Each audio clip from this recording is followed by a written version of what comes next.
Ya, silakan menulis nama dan kelas.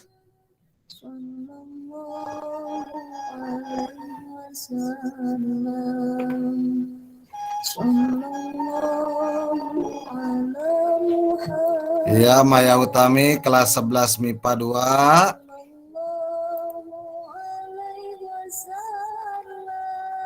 Najwa Al-Hidayati 11 MIPA 2.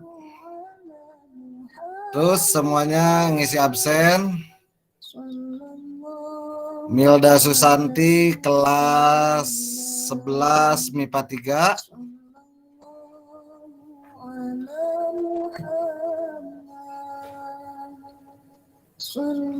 Ulpa Melani kelas 11 MIPA 3.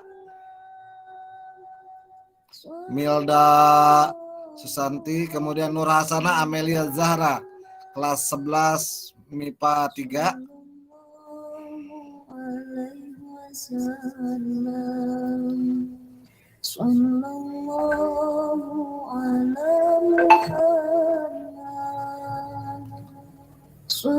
Sebentar saya matikan dulu WA-nya yang ada di ini karena suaranya mengganggu.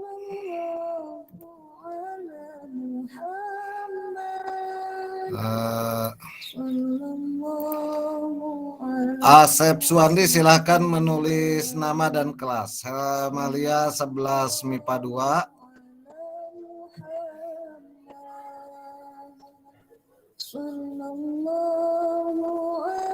Asep Suwanda ya, Asep Suwandi kelas MIPA 2 belum. Atau gabung dalam satu HP silahkan.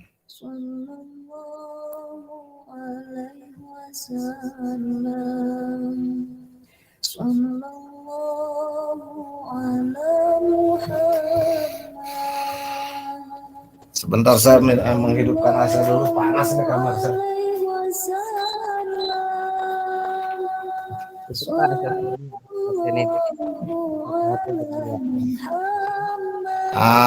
Ini Barnas ini Asep Suwanda. Ya Pak, saya Asep Suwanda. Tadi sekalian Suwandi, Barnas ini.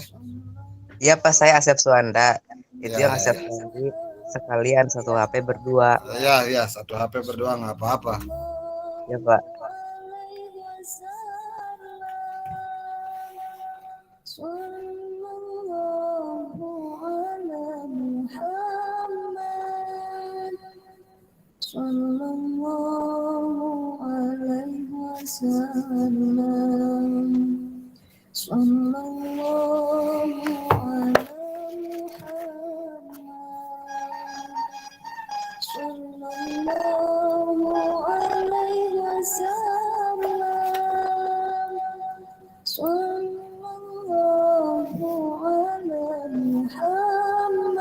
Oke, inilah tampilan kamar saya.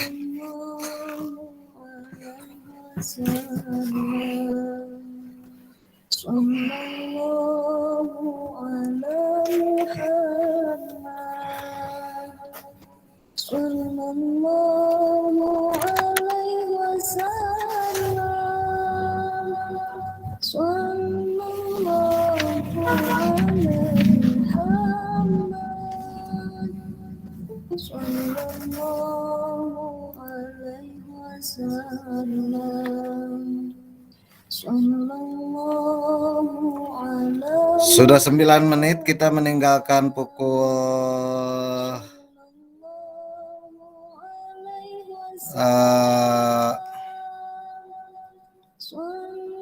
silakan menulis nama yang baru datang, menulis nama di kolom chat, nama dan kelas.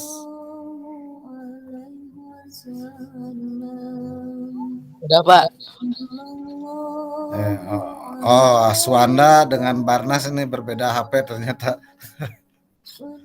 Suwandi dengan Barnas.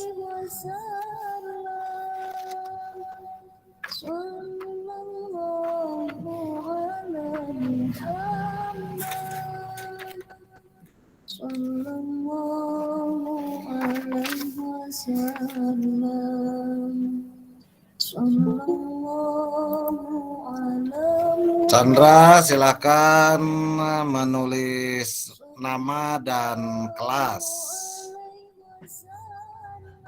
Saya ulang, Chandra, silakan menulis nama dan kelas. Ini sudah direkam.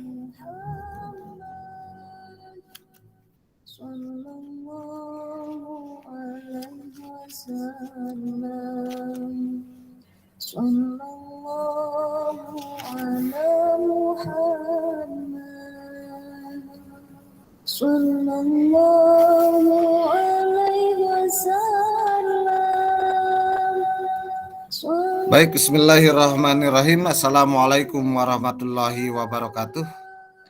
Waalaikumsalam. Anak-anakku sekalian, alhamdulillah kita bisa ketemu pada kesempatan kali ini. Ini tanggal 4 apa 5 ya?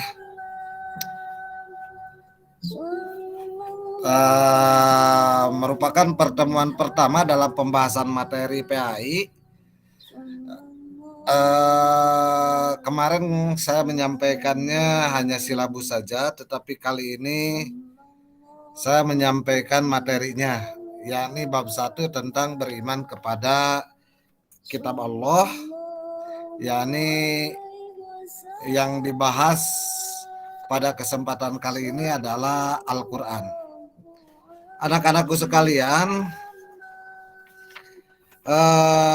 pembahasan tentang bab 1 ini adalah, saya ulang, membahas tentang Al-Quran sebagaimana tercantum di dalam Al-Quran surat Al-Maidah ayat 48, sebagaimana saya sudah tugaskan. Nanti kalian coba dihafal. Al-Quran surat Al-Maidah ayat 48, wa anjala ilaikal kitaba bil haqqi musaddiqan lima bayna yadayhi minal kitabi wa muhaiminan alaih. Fahkum bainahum bima anjalallah wala tattabi ahwa'ahum amma ja'aka minal haq. Anak-anakku sekalian, itu yang tercantum di dalam Al-Quran surat Al-Maidah ayat 48 itu, Allah telah menurunkan di sini, kami telah menurunkan kitab Al-Quran kepadamu wahai Muhammad dengan membawa kebenaran, bil haqqi musaddiqan lima bayna yadayhi, yang membenarkan kitab-kitab yang telah diturunkan sebelumnya dan menjaganya. Anak-anakku sekalian, Al-Quran adalah kitab yang terakhir diturunkan oleh Allah Subhanahu wa Ta'ala kepada Rasulnya, yakni kepada Nabi Muhammad SAW. Turunnya secara berangsur-angsur selama kerasulan Nabi Muhammad SAW, yakni sekitar 23 tahun. Berangsur-angsur sejak periode Mekah, yang tanda-tandanya salah satunya surat-suratnya banyak membahas tentang kekafiran dan banyak membahas surat-suratnya pendek. Rata-rata itu periode yang diturunkan di Mekah. Tapi periode yang diturunkan di Madinah itu adalah suratnya panjang-panjang dan membahas tentang keimanan kebanyakannya. Oleh karena itu, anak-anakku sekalian, sebetulnya ketika membuka Al-Quran, kita secara kasat mata bisa membedakan mana Al-Quran yang diturunkan di Mekah, mana yang diturunkan di Madinah. Pada periode Mekah, Al-Quran diturunkan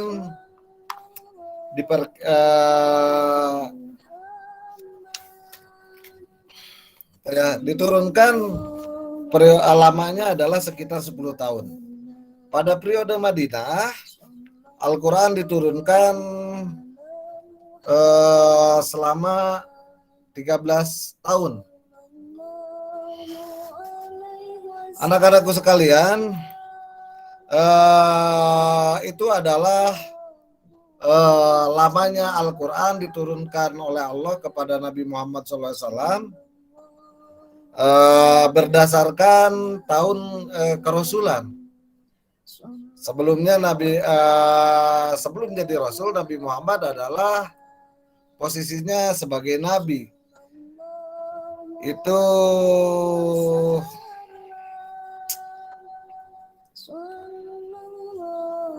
sejak awal Nabi Muhammad sudah menandakan sebagai Nabi itu sejak umur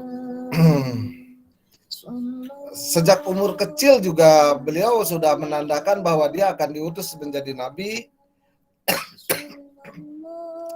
dan diutus menjadi Rasul yang terakhir. Tanda-tanda itu banyak dibaca oleh kaum kafir pada saat itu atau orang-orang soleh yang beragama Yahudi dan Nasrani pada saat itu. Oleh karena itu ketika di usia 25 tahun Nabi Muhammad diutus menjadi Nabi. Muhammad bin Abdullah diutus menjadi Nabi. Kemudian pada usia 40 tahun beliau diutus menjadi Rasul. Nah, sejak usia 40 tahun itu maka Rasulullah mendapatkan wahyu secara berangsur-angsur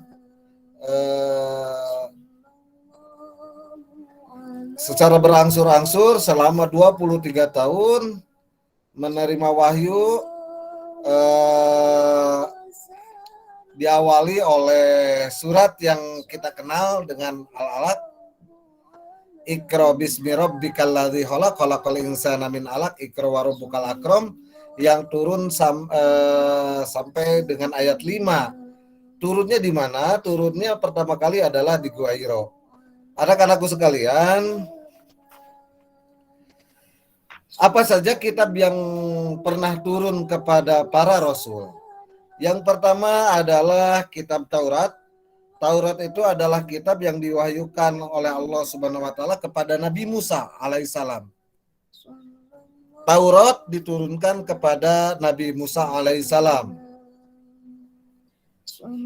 Ini terdapat di dalam Al-Quran surat Al-Isra ayat 2. Sekali lagi ayatnya kalian catat, surat Al-Isra ayat 2, dan itu nanti dicatat. Catatannya nanti dikumpulkan, insya Allah minggu depan saya buatkan Google Form tugasnya.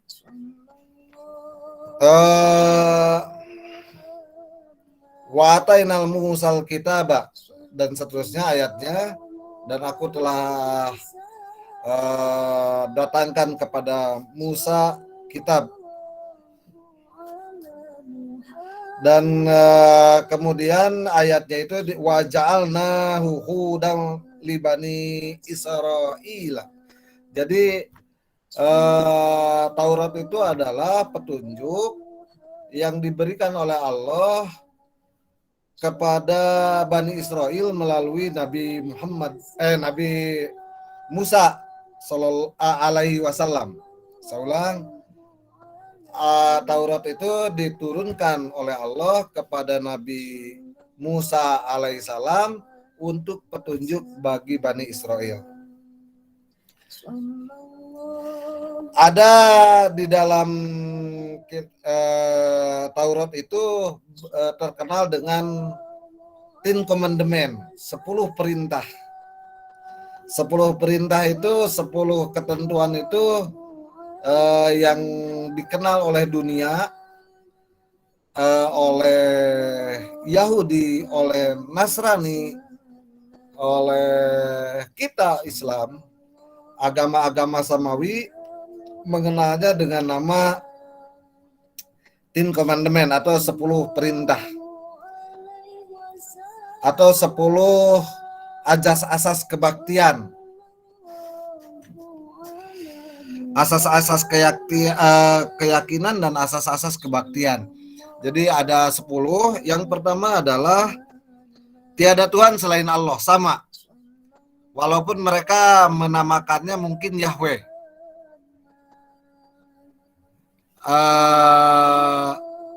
atau Ilahim, gitu ya.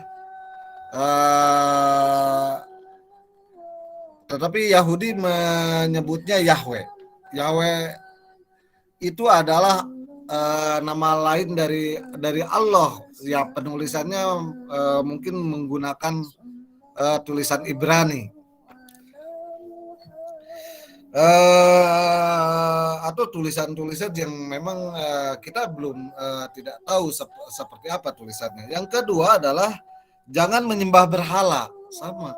Jadi perintah di dalam Ten Commandment itu tidak boleh menyembah berhala.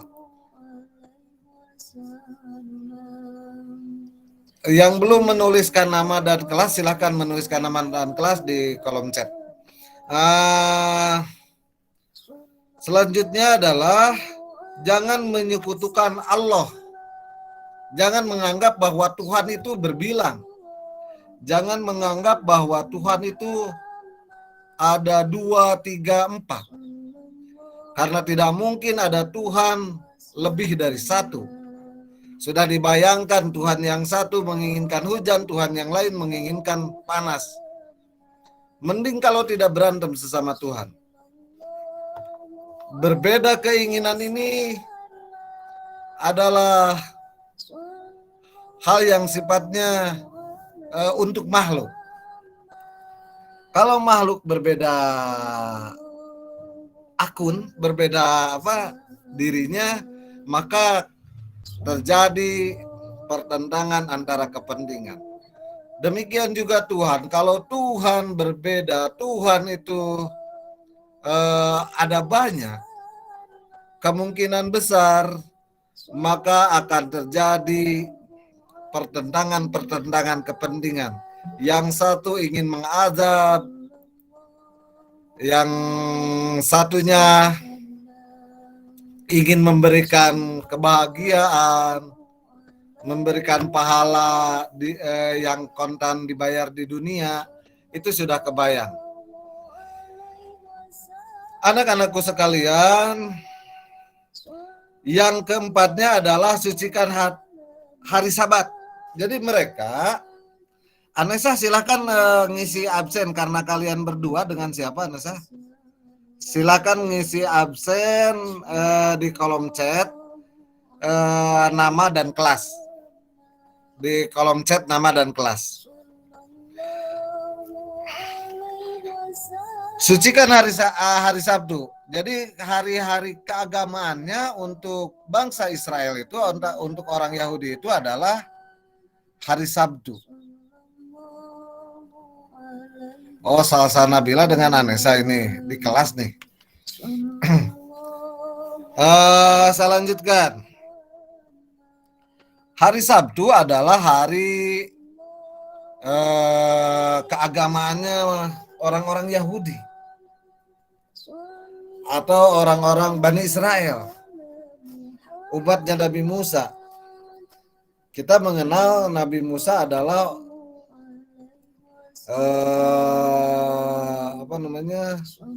nabi yang punya kekuasaan yang tongkatnya itu bisa sakti melawan para penyihir. Oke, kita lanjut saja. Hormati kedua orang tuamu, sama seluruh agama samawi, agama yang diturunkan Allah selalu menyuruh hormati orang tuamu. Wabil walidaini ihsana. Kita disuruh oleh Allah adalah menghormati orang tua, menghormati orang tua, menghargai orang tua, berbakti kepada orang tua. Bahkan Nabi Muhammad pernah bersabda di dalam hadisnya, ummuka summa abuka. Indung maneh, terus bapak maneh. Ini pentingnya menghormati. Yang lebih dekat dengan kita tentunya ibu. Ada hal-hal lain yang menyebabkan menjadi lebih dekat dengan bapaknya, tetapi kebanyakan umumnya bahwa kita sebagai anak-anak biasanya lebih dekat dengan ibunya. Kemudian perintah yang keenam adalah jangan membunuh. Jangan membunuh. Di dalam Al-Quran sama. Jangan membunuh. Kecuali kepada musuh-musuhmu yang menyerang kamu. Kaum kafir yang menyerang kamu. Di dalam Al-Quran tidak boleh membunuh. Apalagi membunuh sesama muslim muta'amidan dengan sengaja, maka balasannya adalah neraka selamanya. Dalam dunia modern, pembunuhan itu macam-macam bentuknya. Pembunuhan itu macam-macam modusnya. Ada yang menggunakan modus pembunuhan karakter, membuli seseorang di grup WA, dimanapun, wah dibully habis-habisan. Itu namanya pembunuhan karakter. Ada dengan cara orang yang tidak bersalah tetapi dipersalahkan, sama pembunuhan. Bahkan kalau penguasa itu adalah orang yang tidak bersalah kemudian dipenjarakan. Itu namanya pembunuhan.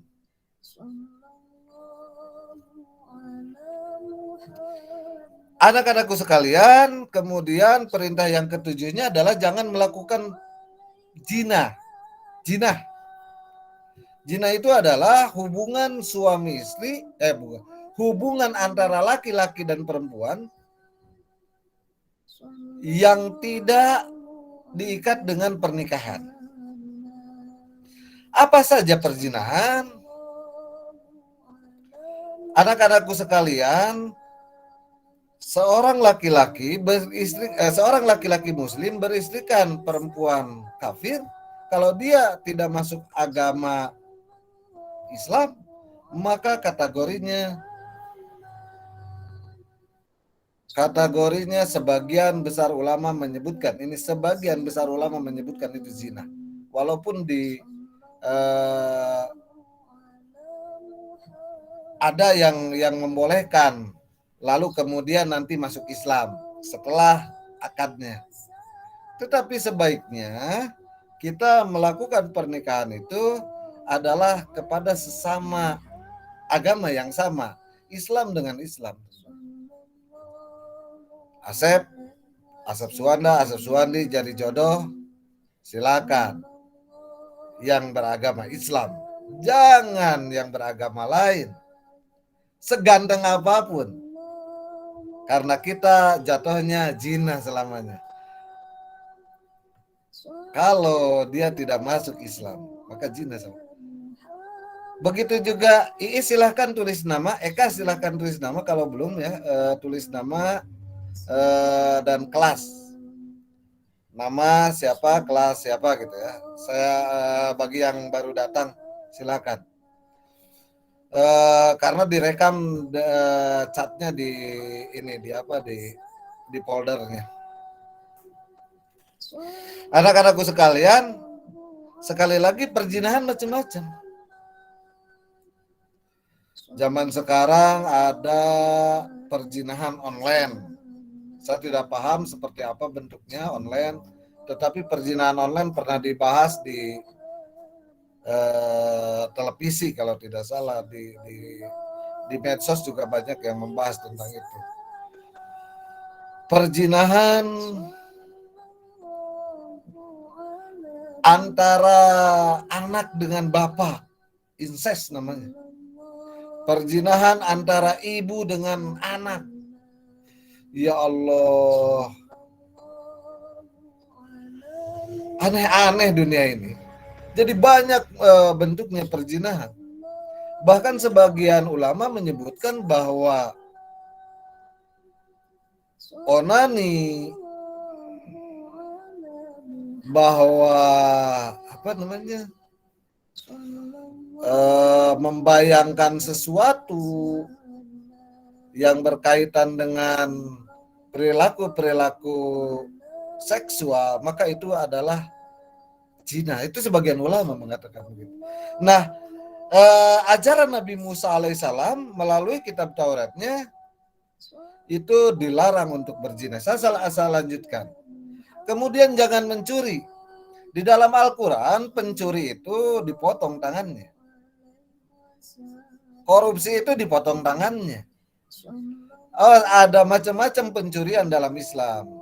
Ada qat'ut thoriq, begal. Kalau qat'ut thoriq itu memotong jalan. Ada yang mencuri dengan sembunyi-sembunyi. Ada yang mencuri dibarengi dengan kekerasan. Maka dihukumnya hukum pembunuhan. Dalam Islam kalau membunuh maka diambil juga nyawanya. Disetorkan kepada Allah nyawanya. Kalau orang mencuri, potong tangannya. Sudah kebayang kalau hukum seperti itu dilaksanakan di kita? Jadi kita bisa menemukan, oh ini mantan maling ini. Oh ini mantan rampok ini. Yang potong pertama tangan atau dipotong bareng-bareng tangan dengan kaki rampok berarti. Nah, kalau di Saudi Arabia sana kalau ada pegawai tenaga kerja Indonesia yang pulang dari sana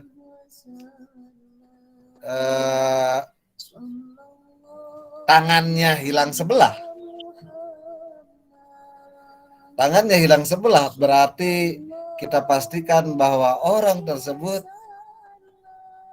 jangan-jangan memang pernah melakukan pencurian di sana. Kalau dilaksanakan hukum tersebut di negara kita, sudah kebayang bahwa para koruptor yakin kapok.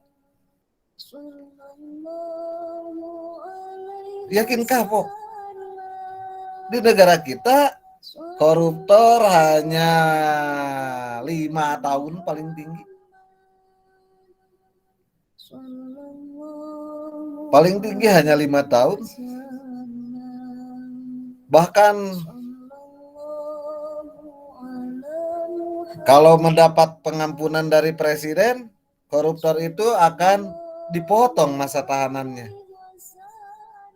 Ada yang koruptor selamat, tuduhannya diserahkan kepada yang lain. Dia yang menikmati uangnya, yang masuk penjaranya orang lain. Waduh, ini di negara kita macam-macam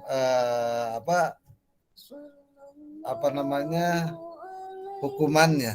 Tapi kalau di hukum Islam, mencuri, maling, begal, potong tangannya, potong kakinya. Jadi kalau tidak ada kaki sebelah, potongnya di pergelangannya. Tidak ada tangan sebelah dan putusnya di pergelangannya. Saya yakin itu karena memang dia pernah melakukan pencurian. Anak-anakku sekalian yang saya cintai dari jurusan MIPA kelas 11, yang selanjutnya yang nomor 9, jangan bersumpah palsu. Saksi bohong.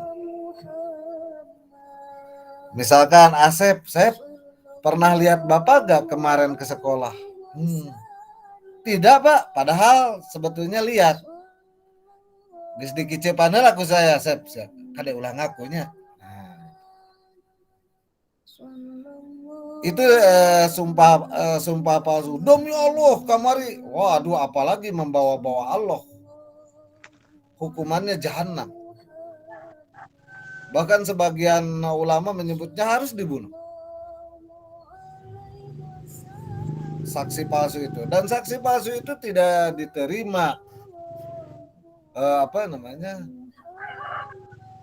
keimanannya kalau pernah bersaksi palsu. Oleh karena itu siapapun yang pernah berbohong, bersaksi, apalagi menggunakan nama Allah, huruf qasam itu ada 3, wallahi, tallahi, dan billahi. Ada 3. Bahwa wallahi demi Allah, tallahi demi Allah, billahi pun demi Allah, sama dengan nama Allah. Hati-hati kalian menggunakan kalimat sumpah. Selanjutnya yang kedua ini kita hanya ulasan saja berkaitan dengan kitab Al-Quran.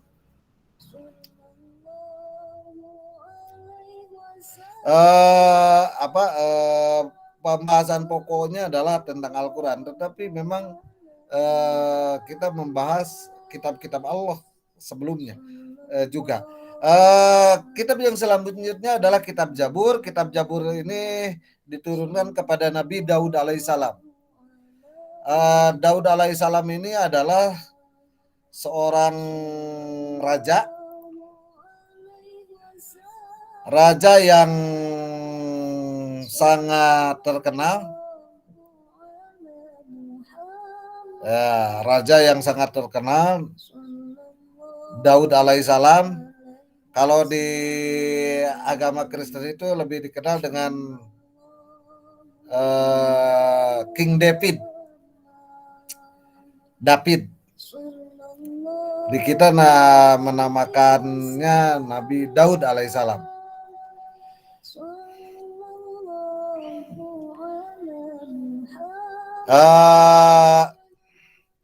Ini terdapat di dalam Al-Quran surat An-Nisa ayat 163. Seulang tentang iman tentang Zabur ini terdapat di dalam Al-Quran surat An-Nisa ayat 163.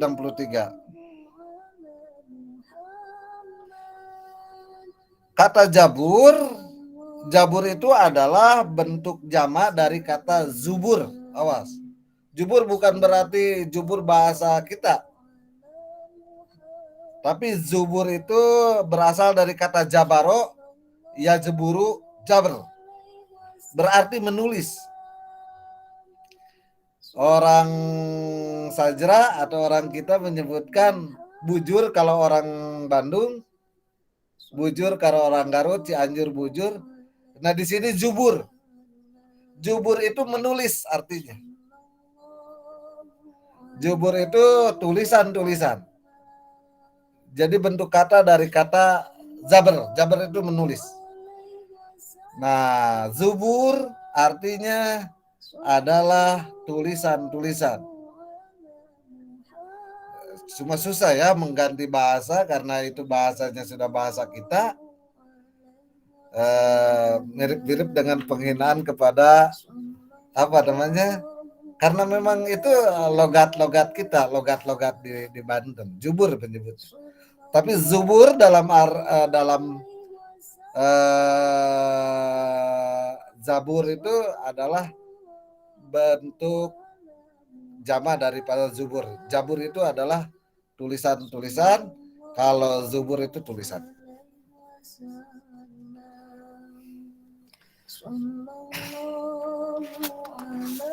Anak-anakku sekalian, nah di dalam kitab Zabur itu isinya adalah tentang nyanyian-nyanyian rohani, nyanyian-nyanyian keagamaan yang disenandungkan oleh Nabi Daud alaihissalam. Nyanyian untuk memuji Tuhan, yakni Allah. Ini kalau kita menemukan nyanyian-nyanyian yang sifatnya nyanyian rohani memuji Allah, atau dalam bahasa lain liturgi. Liturgi itu adalah nyanyian untuk memuji Tuhan. Itu ada sejak zaman Nabi Daud alaihissalam. Yang kedua, nyanyian perorangan sebagai ucapan syukur. Nyanyian syukur. Kemudian ratapan jamaah, ratapan dan doa individu, dan nyanyian untuk raja. Nyanyian untuk raja. Anak-anakku sekalian, kita masuk ke dalam kitab yang ketiga, yakni Injil. Kitab Injil merupakan kitab suci yang diwahyukan oleh Allah Subhanahu wa taala kepada Nabi Isa alaihissalam.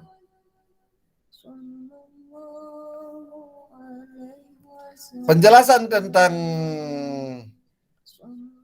kitab Injil ini terdapat di dalam surat Al-Maidah ayat 46.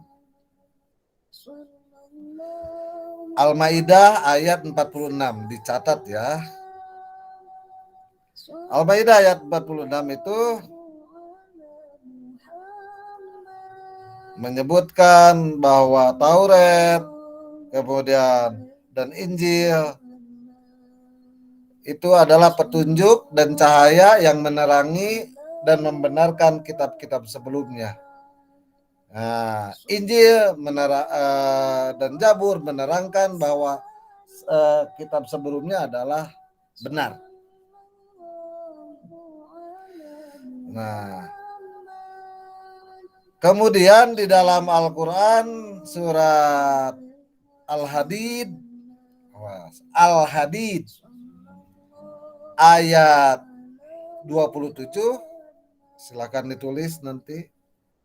Al-Hadid ayat 27, kami berikan kepada Isa wa qapaina bi Isa bin Maryam wa atainahul Injila. Nama kitabnya Injil.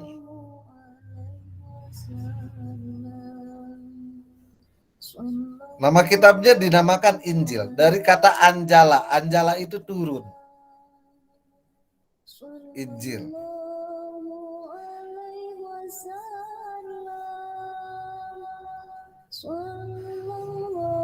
Dan dijelaskan di dalam surat Al-Hadid ayat 27 bahwa dan kami jadikan wa ja'alna fi qulubil ladzina tabauhu ra'fatan wa rahmatan. Jadi ada lembut dan rahmat, kasih sayang orang yang mengikuti Injil. Injil. Awas, bukan perjanjian baru. Injil. Yang mengikuti Injil, maka orang itu dipenuhi, yang mengikuti dengan benar dipenuhi hatinya dengan rasa santun dan kasih sayang. Ini di dalam surat Al-Hadid ayat 27.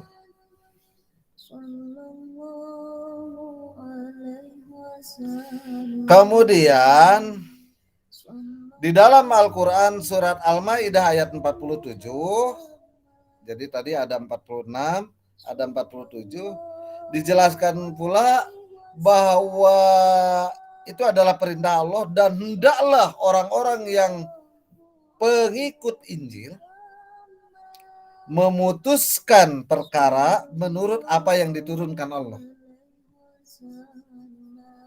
Wal yahkum ahlul Injil bima anjalallah. Jadi mereka itu diperintahkan untuk memutuskan perkara, menghukumi sesuatu itu dengan apa yang diturunkan oleh Allah.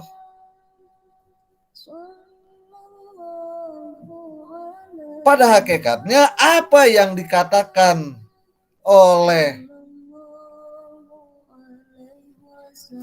orang-orang yang bukan termasuk kepada Rasul, bukan termasuk kepada Nabi, atau nabi-nabi palsu, atau rasul-rasul palsu, maka tidak perlu diikuti.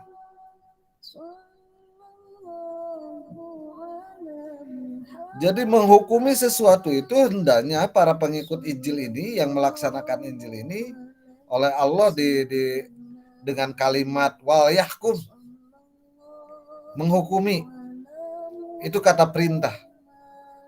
Maka hendaklah orang-orang menghukumi orang-orang ahli Injil itu dengan bima anjalallah, dengan apa-apa yang diturunkan oleh Allah. Ya. Awas, Nasrani dengan Kristen berbeda pengertian.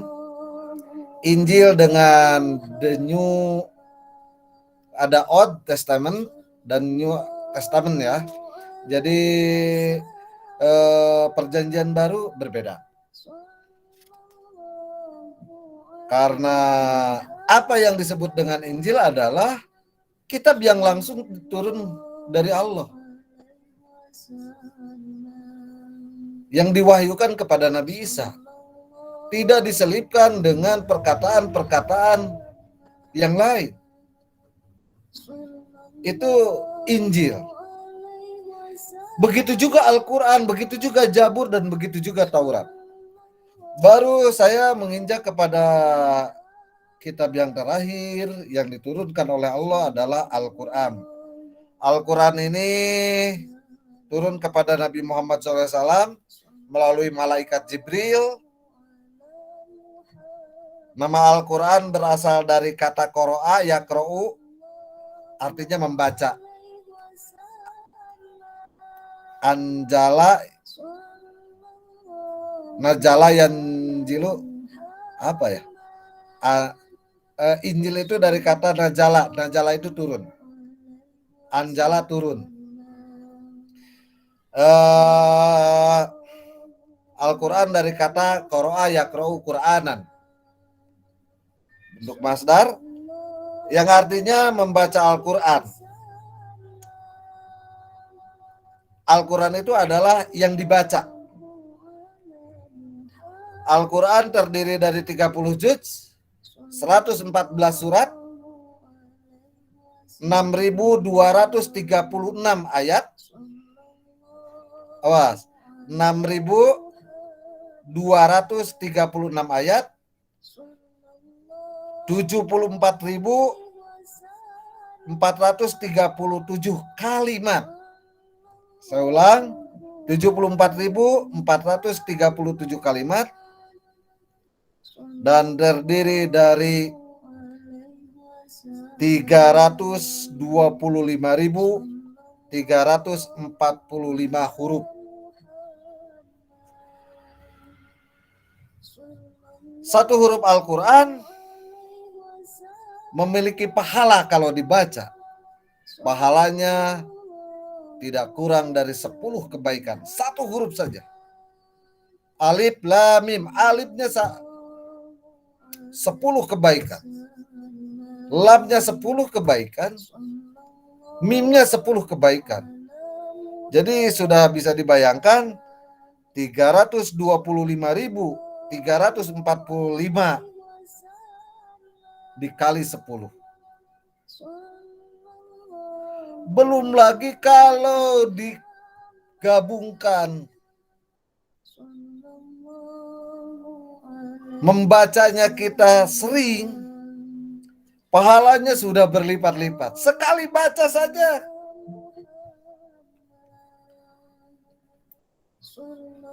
Sekali baca saja, satu hurufnya itu memiliki 10 kebaikan kepada kita. Apalagi kalau kita membacanya banyak ayat, banyak surat dalam sehari. Membaca Al-Quran. Zaman sekarang membaca Al-Quran sudah modern, digital sifatnya. Jadi tulisannya ada di HP. Anak-anakku sekalian, di rumah-rumah nyaris sudah jarang ya. Di kota-kota biasanya sudah jarang yang memiliki Al-Quran mushaf tebal. Memiliki Al-Quran setebal ini jarang. Padahal harganya murah.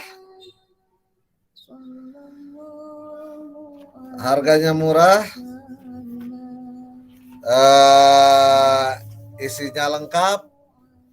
Ada yang dengan terjemahan, ada yang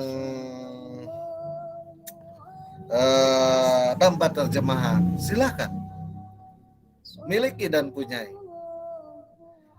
Dan di dalam Al-Quran ini lengkap dari mulai kamu bangun sampai dengan bangun lagi, dari mulai kamu tidur sampai dengan tidur lagi, mulai kamu melihat matahari sampai melihat matahari lagi, semuanya lengkap di sini.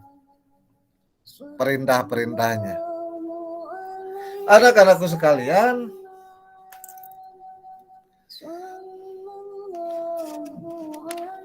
Al-Quran adalah menjadi hudan, al-huda, petunjuk. Nama-nama lain Al-Quran banyak. Yang kedua Al-Furqan. Furqan itu pemisah, artinya pembeda. Mana yang baik dan mana yang buruk. Jadi kalau ingin membedakan mana yang baik dan mana yang buruk, baca Al-Quran. Oh ini baik loh. Oh ini buruk loh. Itu ditentukannya oleh Al-Quran. Kata Al-Quran, laisal birra an tuwallu wujuhakum qibalal masyriqi wal maghrib walakinnal birra man amana billahi wal yaumil akhiri wal malaikati wal kitabi wan nabiyyin dan seterusnya. Al-ayat. Dijelaskan bahwa bukanlah kebaikan kita menghadapkan diri ke timur ataupun ke barat.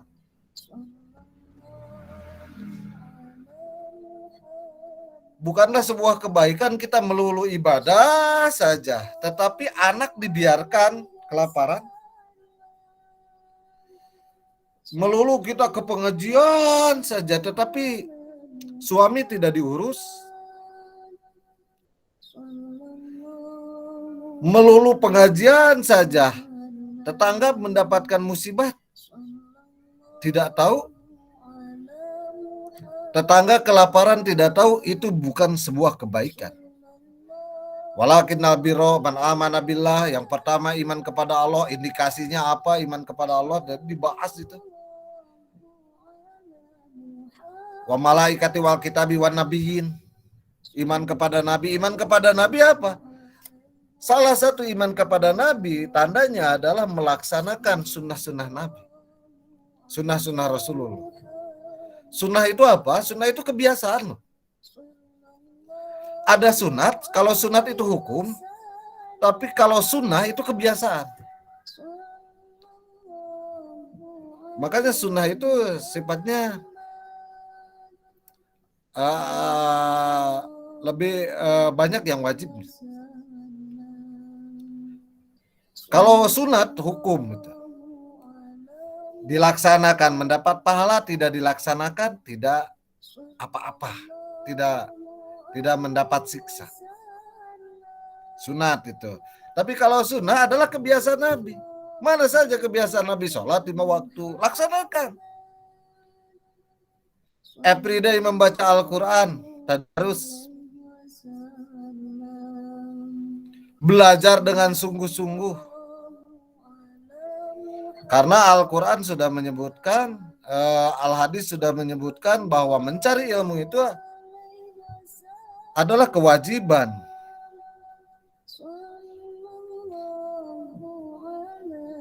Kewajiban yang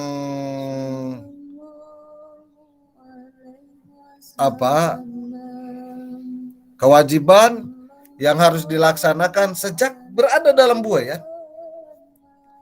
sampai di dalam perut kita, dalam perut ibu kamu, sampai nanti meninggal dunia. Ketika meninggal dunia, ketika ajal tiba, maka mencari ilmu itu selesai. Tapi ketika di dalam perut kita belajar. Makanya diajarkan di dalam Islam ketika mengandung bayi membaca Al-Quran, diperbanyak, banyak ibadah. Bukan mendengarkan Beethoven, bukan mendengarkan apa namanya lagu-lagu klasik yang sumbernya entah dari mana. Membaca Al-Quran, sholawat silahkan, lebih bagus. Sifatnya lagu-lagu keislaman. Sehingga bayi di dalam perut kita tenang. Bayi di dalam perut kita tercerahkan. Anak-anakku sekalian, itu salah satu ajaran-ajaran dari ajaran-ajaran yang datang dari Nabi dan istri-istri para Nabi, istri Nabi.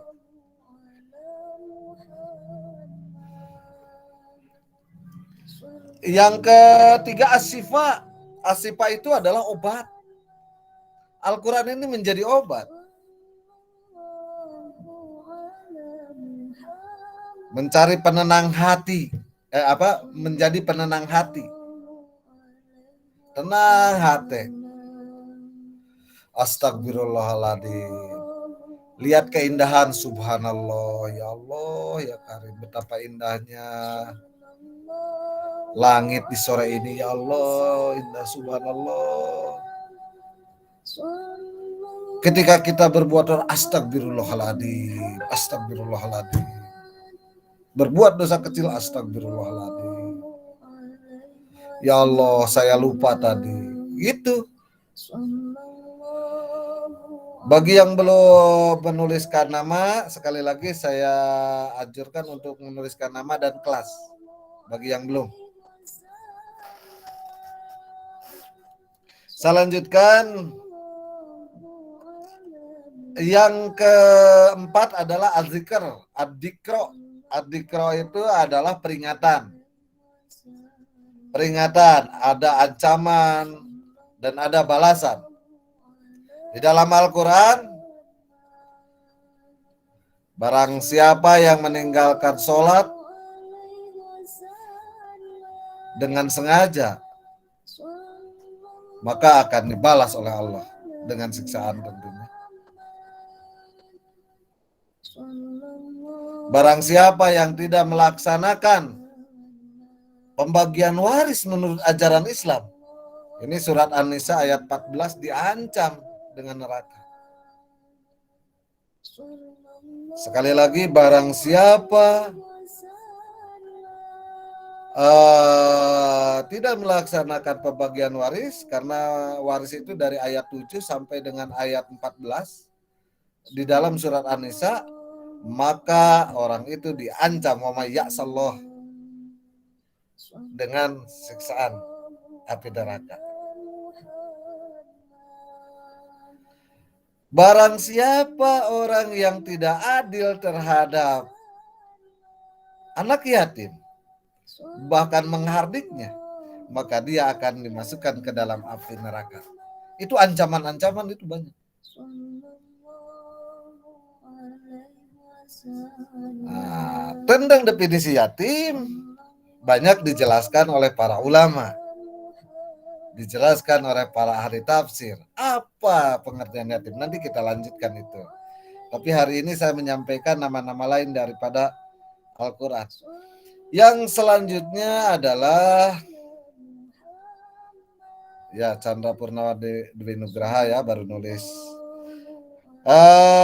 Selanjutnya adalah Alkitab. Nih nama lain dari Al-Quran itu Alkitab. Banyak orang-orang menyebutkannya agama lain Nasrani itu Alkitab, tidak disebutkan. Kalau orang Kristen itu tidak disebutkan bahwa Injil itu termasuk nama lainnya adalah Alkitab, bukan. Hanya Al-Quran yang nama lainnya Alkitab. Dalikal kitabu la raiba fihi hudal lil muttaqin. Nama-namanya diambil dari ayatnya sendiri. Surat Al-Baqarah ya. Alif lam mim dalikal kitabu la raiba fihi hudal lil muttaqin. Dalikal kitabu itu kitab, la raiba fihi tidak ada keraguan di dalamnya. Hudal lil muttaqin, petunjuk bagi orang yang takwa. Yang takwa mendapatkan petunjuknya.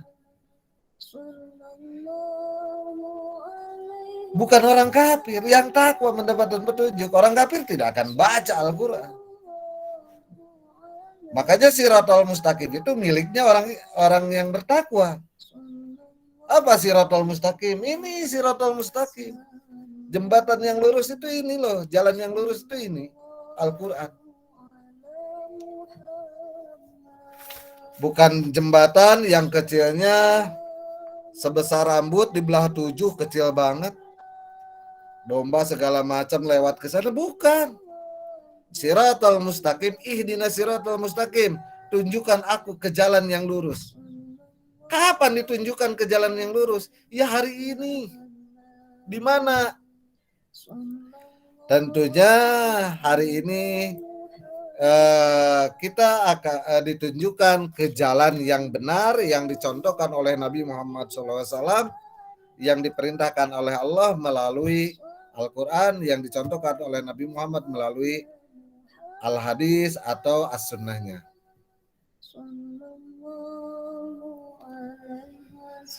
Anak-anakku sekalian, nama yang lain banyak disebutkan Al-Quran. Silakan kalian lihat, cari di internet dan ditulis, dibuatkan tulisannya, rangkumannya minggu depan. Tolong dikirimkan melalui Google Form yang saya akan buatkan nanti.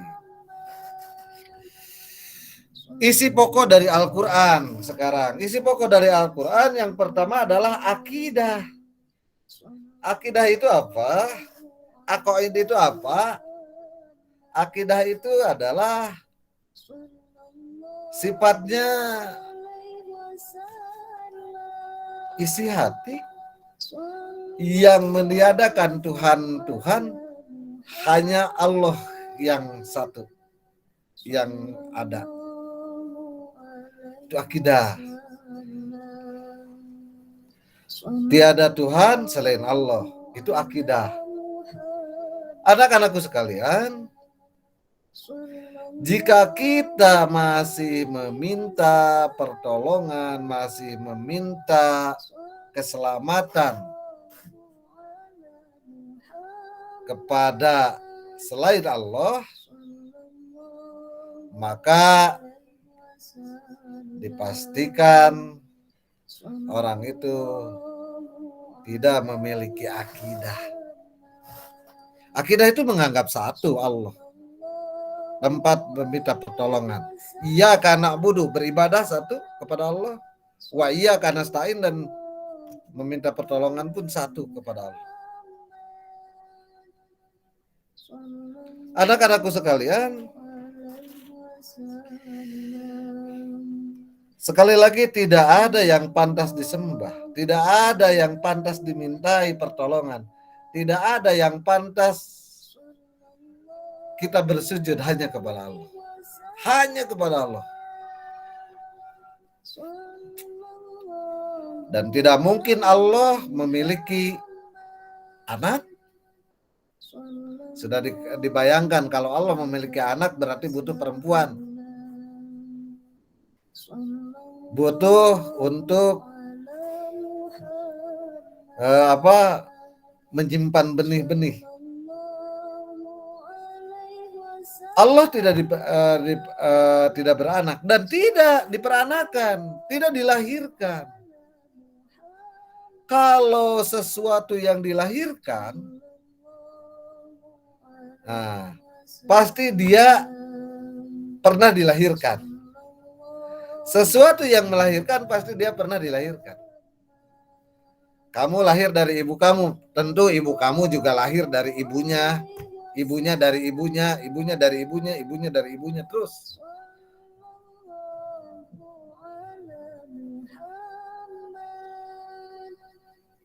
Itu. Jadi Allah itu hanya satu. Di dalam Al-Quran disebutkan, Qul huwallahu ahad, Allahus somad, lam yalid, walam yulad, tidak beranak dan tidak diperanakan, tidak memiliki anak dan tidak dilahirkan. Itu Allah. Allah itu huwal awal, huwal akhir. Tidak ada awalnya, tidak ada, dan akhirnya pun tidak ada. Berbeda dengan kita, ada awal, ada akhir. Kapan kita awal diciptakan dan berakhir pada saat nanti di hari pembalasan. Masuk surga itu ada batasnya, abadan selamanya, tetapi ada batasnya, abadan namanya. Abadan itu ada selamanya tapi memiliki batas akhir. Allah tidak ada batas akhirnya. Semuanya hancur kecuali satu. Semuanya habis kecuali hanya Allah. Wa kullu shay'in halikun illa wajhah. Dalam keterkaitan kiamah misalkan. Hanya Allah yang tertinggal. Semuanya hancur, rusak. Nah, nanti juga kita masuk surga ada batasnya. Kapan batasnya? Allah yang tahu. Nah, ini kemudian ibadah. Apa saja ibadah? Contohnya ibadah saum yang lebih lengkap ya, saum. Kalau sholat warka'u wasjudu gitu ya. Banyak disebutkannya sedikit-sedikit saja. Tetapi kalau tata caranya itu terdapat di dalam al-hadis seperti sholat. Tapi kalau saum itu lengkap dibahas di dalam surat Al-Baqarah ayat 183 ya. Sampai berapa tuh? Ya ayyuhalladzina amanu kutiba alaikumusiyam kama kutiba alal ladzina min qablikum la'allakum tattaqun. Ayyamam ma'dudat, hari-hari yang telah ditentukan di. Apabila kamu sakit atau ada dalam perjalanan, maka gantilah di hari yang lain, namanya qada.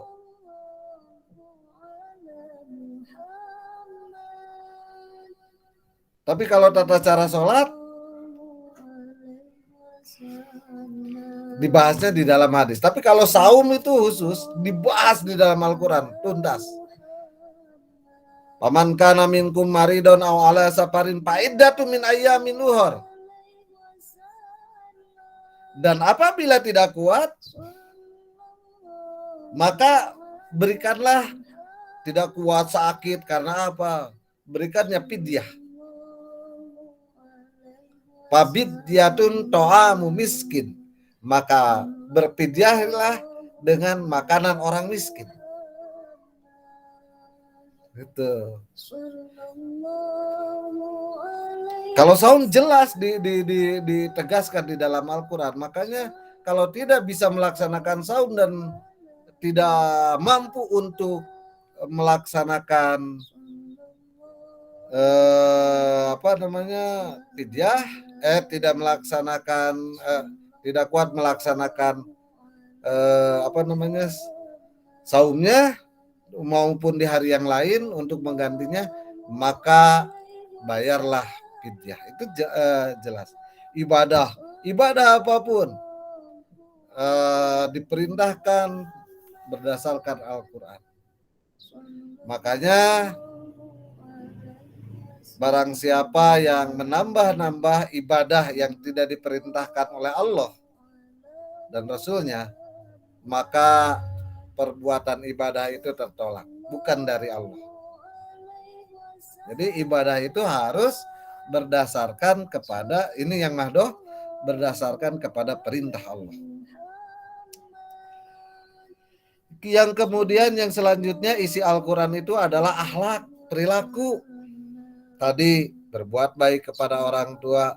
Wala taqul lahuma upi wala tanharhuma wa qul lahuma qaulan karima. Janganlah kamu berkata kepada menghardik orang tua.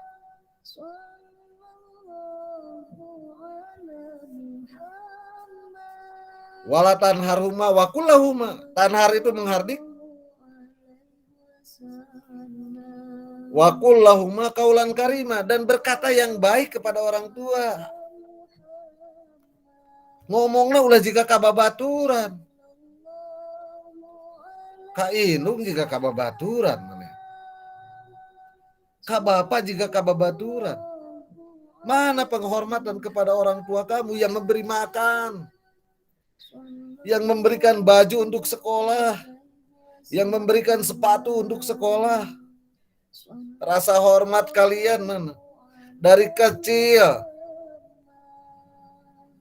Ketika kamu baru lahir tidak bisa apapun. Digendong, tidak tahu malu orang tua kamu. Menggendong anaknya di angkot. Anaknya ingin menyusu, nangis ingin minum. Ibu kamu langsung menyusuinya walaupun di angkot. Walaupun sedang berjalan di jalanan, anaknya nangis sayang nyusu. Hilang rasa malunya. Tapi rasa terima kasih kamu apa? Ketika sudah agak besar dikit, gara-gara tuh dibelikan HP diancam orang tuanya. Gara-gara tuh dibelikan sepatu diancam orang tuanya. Gara-gara tidak diberikan kuota diancam orang tuanya. Mending begitu, dibelikan kuota untuk belajar malah dipakai main game. Menipu orang tua. Wala taqul lahuma upi wala tanharhuma wa qul lahuma qaulan karima. Berkata yang baik kepada orang tua. Jangan menipunya. Jangan menghardiknya. Membentak apalagi. Itu perbuatan semacam itu pelanggaran terhadap hukum Allah. Anak-anakku sekalian, ini isi Al-Quran, akhlak. Bagaimana kita berakhlak kepada Nabi? Janganlah kamu meninggikan suara kamu di atas pokok sautin Nabi, di atas suaranya para Nabi. Artinya kalian harus bersopan panggilan kepada para Nabi, sopan panggilan kepada para Rasul, dan berkata kepada Rasul, berdoa kepada Rasul dengan kalimat-kalimat yang sopan. Jangan menyebut kepada Rasul itu dengan kata si, dengan kata yang tidak sopan. Apalagi Rasul dan para nabi dijadikan stiker.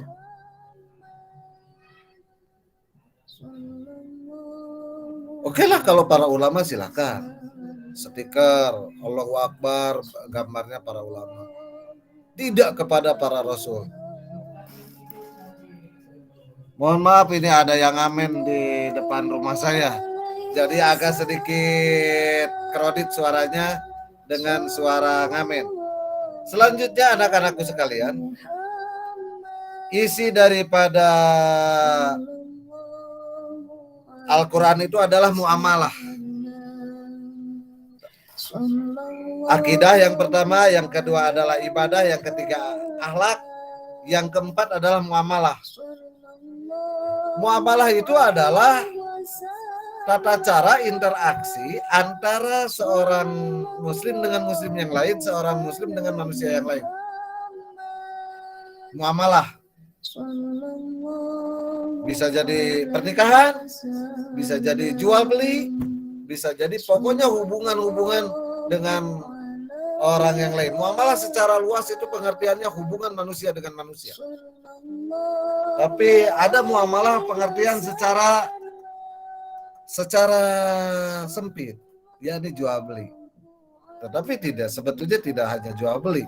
Ada di situ perjanjian kerja, ada di situ gadai, ada di situ hadiah dan sebagainya. Muamalah. Ya. Kemudian yang selanjutnya yang ke-6 isi Al-Quran itu adalah kisah-kisah atau cerita-cerita umat terdahulu. Nabi Muhammad mengetahui cerita Nabi Daud, Nabi Nuh, Nabi Ismail, dan nabi-nabi yang lainnya dari mana? Dari Al-Quran, dari wahyu yang diturunkan oleh Allah. Bahkan Nabi Muhammad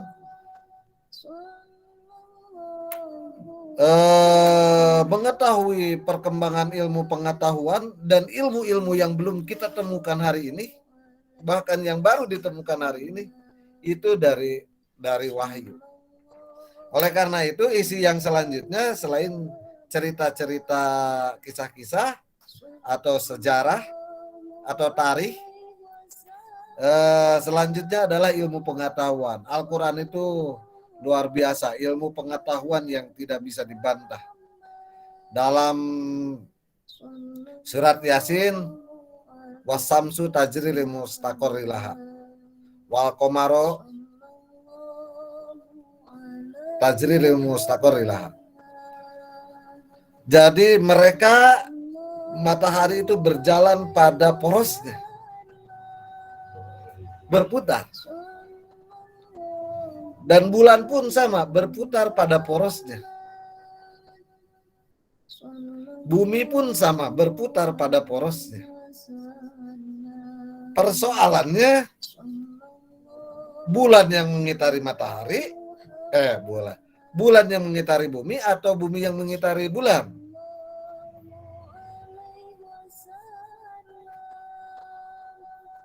Ini terdapat di dalam kalimat-kalimat yang memang Al-Quran banyak menyembunyikan rahasia-rahasia kalimat. Nanti kita bahas apa yang disebut dengan gerhana. Kita ketika membahas tentang kusuf dan khusuf,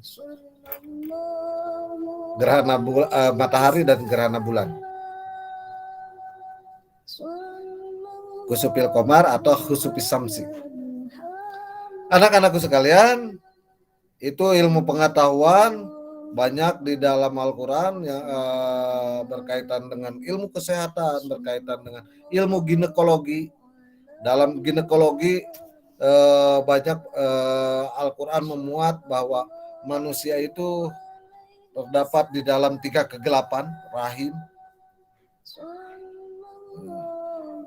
Kemudian itu diikat ke tali perut, diikat ke dinding-dinding perut, ditahan dengan sangat kuat di korori makin. Itu korori makin itu banyak yang menafsirkan adalah tempat yang kokoh, bisa menahan seberat 3 kilogram, ada yang 4 kilogram ya, bayi. Dan itu orang tuanya bisa berjalan kemana-mana, kacai ke sungai bisa, dikorori makin diikat oleh Allah. Napasnya dari mana? Harus melalui hidung udaranya ini. Napasnya dari mana? Bahkan di dalamnya adalah cairan. Gitu. Pernah orang Amerika orang mana ya? Kan ada pernah melakukan penelitian, sperma disatukan dengan sel telur, dipertemukan, dimasukkan ke dalam tabung khusus dari kaca, dan air yang di dalamnya itu sengaja dibuatkan persis seperti kondisi di dalam rahim seorang ibu? Jadi nggak bayinya? Tidak jadi.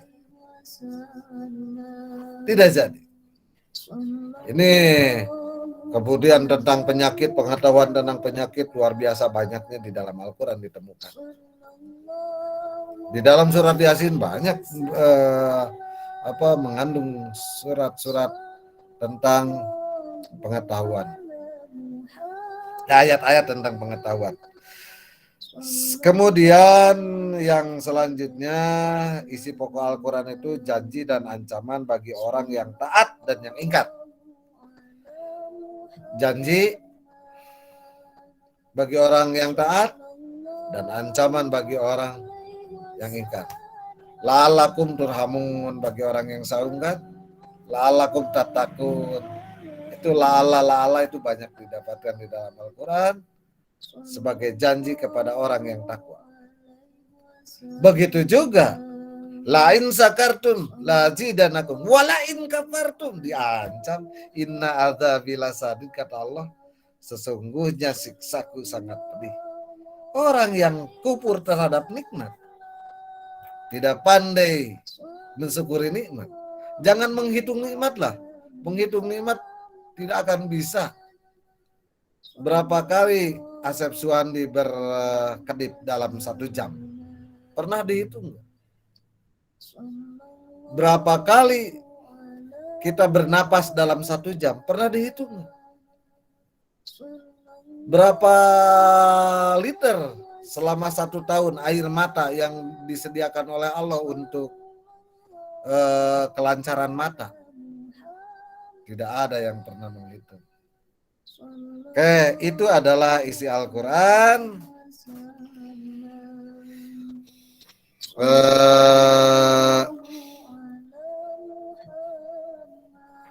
Saya berlanjut nanti minggu depan tentang fungsi dari kitab-kitab Allah. Sampai di sini dulu pertemuan kita, terlalu lama saya keenakan berbicara. Sampai saat ini sudah sekitar 1 jam ya. Tadi mulai dari jam 1:20, 25, sekarang sudah jam 2:23. Anak-anakku sekalian, terima kasih atas kehadirannya. Saya coba lihat ini siapa saja yang hadir sampai dengan akhir. Ada Anessa, ada Asep Suwandi, ada Asep Suwanda, Chandra Purnama, Eka Trihartati, Hani, Hermalia, Maya Utami, Milda Susanti, Najwa Al-Hidayati, Wulpah Melani, dan Salsa Sabila. Dari tadi keluar masuk karena sinyal rupanya. Itu saja pertemuan kali ini. Terima kasih atas perhatiannya. Semoga kalian selalu dicurahkan kebahagiaan dari Allah Subhanahu wa taala. Semoga kalian selalu diberi rezeki. Semoga kalian selalu diberi kesehatan. Sehat secara batin, sehat secara lahiriah. Dan sekali lagi di masa pandemi ini jaga terus kesehatan kalian, jaga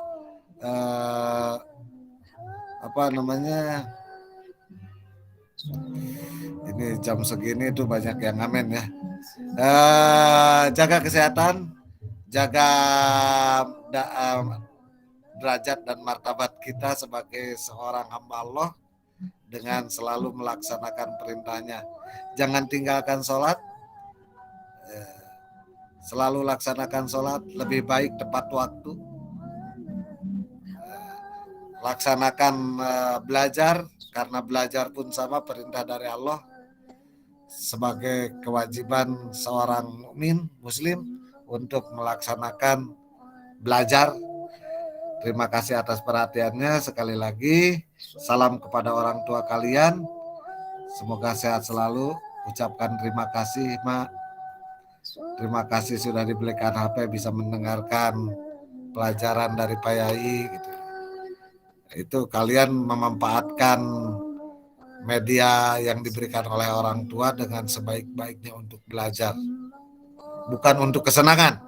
Tidak sedikit anak-anak bisa main game tapi tidak bisa ikut belajar. Artinya tidak amanah terhadap pesan-pesan dari orang tua.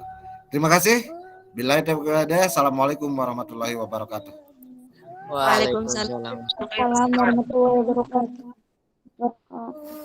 Nah, kalau ada pertanyaan dipersilakan.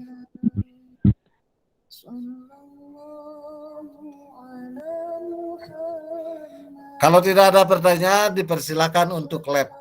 Terima kasih. Assalamualaikum. Assalamualaikum warahmatullahi wabarakatuh.